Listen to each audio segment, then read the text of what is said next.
Tu vois, alors j'ai présenté toutes les personnes qui travaillent à la vie syndicale. Alors, t'as Alain. Bonjour Alain. Je viens d'adhérer à la CGT. Dans mon syndicat, j'ai rencontré Sophie, qui est membre de la commission exécutive. Sophie m'a présenté Eric, membre du bureau. Je présente Marc Lejeune. Bienvenue. Merci. On se revoit tout à l'heure, d'accord? Ça marche. Et Karima, la secrétaire générale. Karima? Oui, entrez. Secrétaire générale, bureau, commission exécutive. J'étais un peu perdu. Du coup, j'ai demandé. C'est quoi exactement la commission... La commission exécutive. Karima a pris le temps de tout m'expliquer depuis le début. Elle m'a dit que la CGT, c'est une grosse organisation. Une grosse organisation. Que ça avait l'air compliqué comme ça, mais que finalement, ça l'était pas tant que ça. En fait, ce que j'ai compris, c'est que le syndicat agit à partir des orientations que les syndiqués ont décidées en congrès. À période régulière, entre 1 et 3 ans, le syndicat organise son congrès. Tous les adhérents y sont représentés directement ou au travers de délégués. Chaque adhérent compte pour une voix. C'est le principe de démocratie qui est hyper important pour la CGT. Le congrès, ça sert à plusieurs trucs. C'est d'abord l'occasion de faire le bilan de l'activité du syndicat, de débattre et de décider ensemble des orientations. C'est aussi le moment d'élire la commission exécutive. Cette commission élit ensuite parmi ses membres le bureau et là ou le secrétaire général. Karima en l'occurrence. Le rôle de la commission exécutive, c'est de diriger en prenant toutes les décisions qui engagent le syndicat, dans le respect des orientations décidées au congrès. Le bureau, lui, organise et impulse l'activité. Et puis Karima, c'est une sorte de chef d'orchestre qui anime le tout. Ah ouais, je vois. Pour que je comprenne bien comment ça marche, elle m'expliquait que la CGT se déclinait en plein de structures. Des structures territoriales, des structures professionnelles, des structures spécifiques. Mais pour commencer, Il y a 3 principes. d'abord il y a le syndicat. C'est l'organisation de base de la CGT. Ensuite, le syndicat est obligatoirement affilié aux structures territoriales et aux structures professionnelles dont il dépend. La double affiliation, comme elle disait. Donc, quand on adhère au syndicat, on adhère à toutes les structures de la CGT. Et enfin, le troisième principe, le syndicat décide lui-même de ses orientations, comme toutes les autres structures, dans le respect des statuts confédéraux. C'est ce qu'on appelle le fédéralisme. Je reviendrai après sur le fédéralisme. Il faut d'abord que tu aies bien en tête la structure de la CGT. J'ai appris que parmi les structures territoriales au plus près de nous, l'union locale regroupe tous les syndicats de la localité ou d'un bassin d'emploi. Elle fait vivre un syndicalisme de proximité, construit les solidarités pour défendre les intérêts des salariés du territoire. Enfin, l'union locale aide les salariés qui n'ont pas de syndicat dans leur entreprise. L'union départementale regroupe tous les syndicats du département. Son rôle est d'aider les syndicats à se développer en améliorant ce que Sophie a appelé La vie syndicale. L'impulsion des adhésions, la formation syndicale, les cotisations, les élections, les mandats.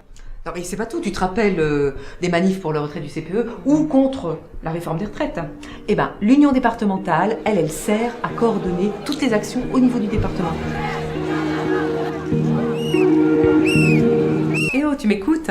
Et aussi le comité régional. Il est devenu vraiment indispensable depuis la décentralisation. J'ai compris que le comité régional est sous la responsabilité des unions départementales. Il est plus concerné par les questions revendicatives d'intérêt régional comme le transport, la santé, l'aménagement du territoire, l'enseignement supérieur et la recherche. Et c'est lui qui assure l'intervention de la CGT auprès des régions administratives et des institutions régionales. Tu comprends? C'était clair, mais il y avait encore un truc que j'avais pas bien compris. Et la fédération dans tout ça? Sophie m'a répondu qu'en plus des structures territoriales, il y a aussi les structures professionnelles qu'on appelle les fédérations. Elles sont constituées des syndicats relevant d'une ou plusieurs branches professionnelles. Par exemple, il y a la Fédération du commerce et des services, la Fédération ameublement bois construction, la Fédération des activités postales et de télécommunications. Ce sont les fédérations qui impulsent et coordonnent l'activité revendicative de chaque profession. Elles ont en charge les négociations collectives, par exemple les conventions collectives ou les salaires minimaux conventionnels. Il existe aussi des organisations spécifiques. Pour les ingénieurs, les cadres, les techniciens, les agents de maîtrise, c'est l'UGICT. Pour les retraités, l'UCR. Pour les syndiqués au chômage, le Comité national des privés d'emploi. Toutes ces structures fonctionnent de la même manière. Des congrès sont organisés régulièrement et les décisions sont prises démocratiquement. Pour finir, il y a la Confédération. Elle rassemble...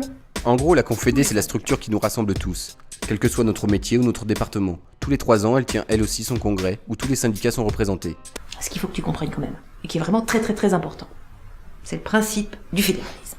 Tu vois, je vais quand même reprendre... C'est là que j'ai compris que maintenant que Sophie avait commencé, ça allait être difficile de l'arrêter. Alors à partir de là... Pour résumer, elle m'a raconté qu'au départ, avant même la naissance de la CGT, le fédéralisme était un système d'organisation né de la méfiance à l'égard de l'État bureaucratique et répressif.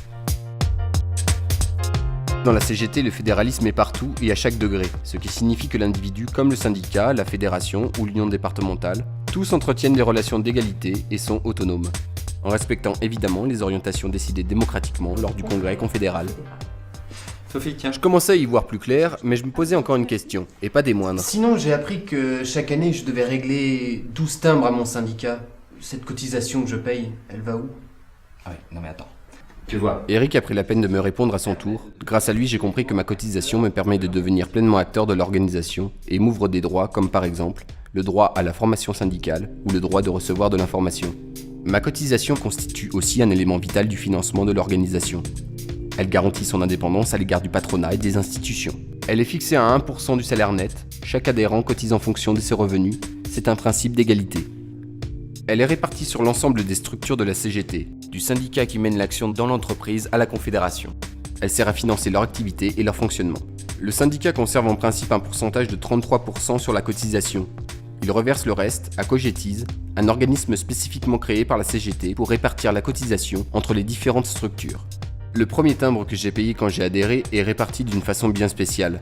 Pour cette première cotisation, Cogetise reverse l'intégralité au Fonds national interprofessionnel, le FNI, qui contribue à développer la solidarité dans la CGT. Eric m'a expliqué que le FNI permettait notamment d'aider les organisations en difficulté et financer des projets de renforcement de la CGT. Une part du FNI alimente aussi l'association de consommateurs de la CGT, Indecosa, et l'Avenir Social, une association de solidarité interne. Les mois suivants, Cogetise verse 29% aux structures professionnelles, 25% aux structures territoriales, 10% aux structures interprofessionnelles nationales et 3% à la presse confédérale. le journal ensemble, tiens, voilà. Tu vois? Et j'imagine que cette répartition est bien sûr décidée en congrès. Ah ben voilà mon grand, t'as tout compris.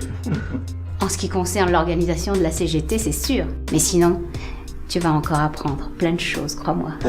Et si on allait boire un café pour fêter ça? Allez. Il y a un flic qui me demande ma carte d'identité. Il a cru que j'étais une lycéenne. Moi j'ai fait les manifs de la loi Fillon sur les retraites en 2003. Ah, grand-maman aussi. ouais. 2003 déjà. On avait eu un afflux d'adhésion à ce moment-là. Finalement, c'était pas si compliqué à comprendre l'organisation de la CGT. Quand on y pense, c'est juste le minimum pour un fonctionnement équilibré, démocratique, dans lequel chacun et chacune trouve sa place et les moyens d'agir.